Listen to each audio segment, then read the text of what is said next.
This episode, as well as episode 5 and 6, fall under the category of growing your business. We have divided it in 3 parts: managing your company and team, operations, and marketing and sales. Stay tuned for the next episodes to get a complete overview on the subject.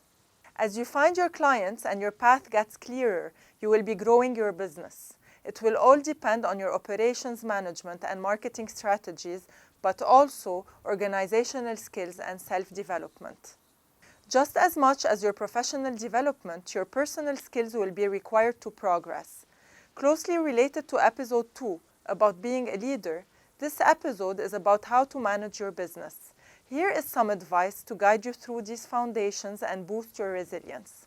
Be consistent and loyal. Whatever your motivation is, to maximize growth potential, you need a clear opportunity that fits both your business and your own personal motivations. Sticking to your vision is important for you to keep your main goal in mind, as well as give your employees the sense of purpose and your clients the feeling of win.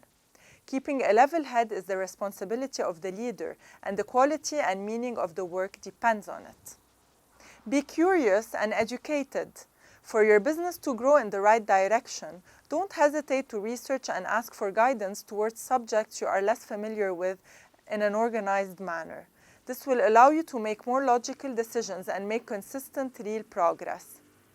Having the right culture is one vital factor for a successful business, but having the right structure is equally important.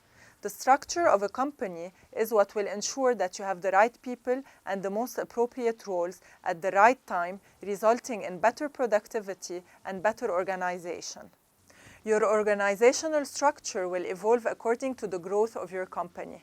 This includes recruiting new people to join your business and outsourcing some activities. There is a whole process to keep in mind and methods to ensure that you find the right people. When you map out the roles and structure you will need for the future, you may find that you have gaps in human resources, existing roles which need to change, roles which you will no longer require. Your goal here is to develop an organizational structure that will support growth. You will then map out the roles that your business requires and identify any gaps. Once you have done this, you will create an organizational development plan which forms a clear roadmap for organizational change in your business. To add a new person to the company takes reflection and precision. Here is a graph we suggest you follow. Determine the role, if they are a new hire, in internal development or outsourced, the impact, the cost, the time scale, the risks. Having identified the organizational structure changes that are needed to achieve your growth opportunity, you need to develop a plan of action. How you view the progress of your business may be realistic and correct, but to make it concrete and real, you have to create a true opportunity.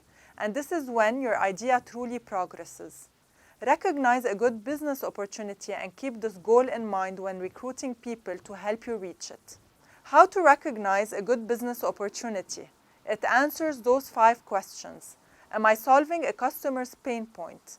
Am I offering something new, whether a product, service, or a new market? Am I adding value to the competency already managed by the business? Does it have the potential to be profitable?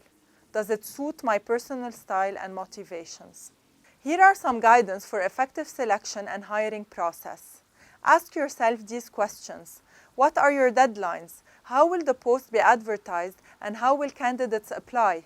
Application forms or resume and covering letter. Will you ask for the references? Who will participate in the interview process? When and where will the interviews occur? Organize the process well to ensure good presentation, preparation, and execution. Don't forget to check the laws regarding employment and recruitment practices as you are responsible for consulting them in your region. There are resources online through employment specialists locally that can help you. Depending on the road, make sure to prepare the interview. For the same role, make sure to have consistent questions to be able to compare their performances. Keep in mind that there are many methods to consider for interviewing: screening exercises, testing candidates in role-related competencies, practical tests, technical skills presentation, and even group exercises. Finding the right person is also about convincing them to take the job by giving them a positive impression of your business. Therefore, the interviewer should be able to answer his or her questions as well. Keep in mind that to build a startup, you first hire character, not skills. Effective job descriptions will determine how the rest of the process will go, from offering the position to planning the interview. However, in the context of a startup, job descriptions should mention that flexibility with tasks and timing is essential, as beginnings can be unstable and require motivated, driven people to support the vision. Successful recruitment is one of the most important parts of building a successful team and therefore a successful business.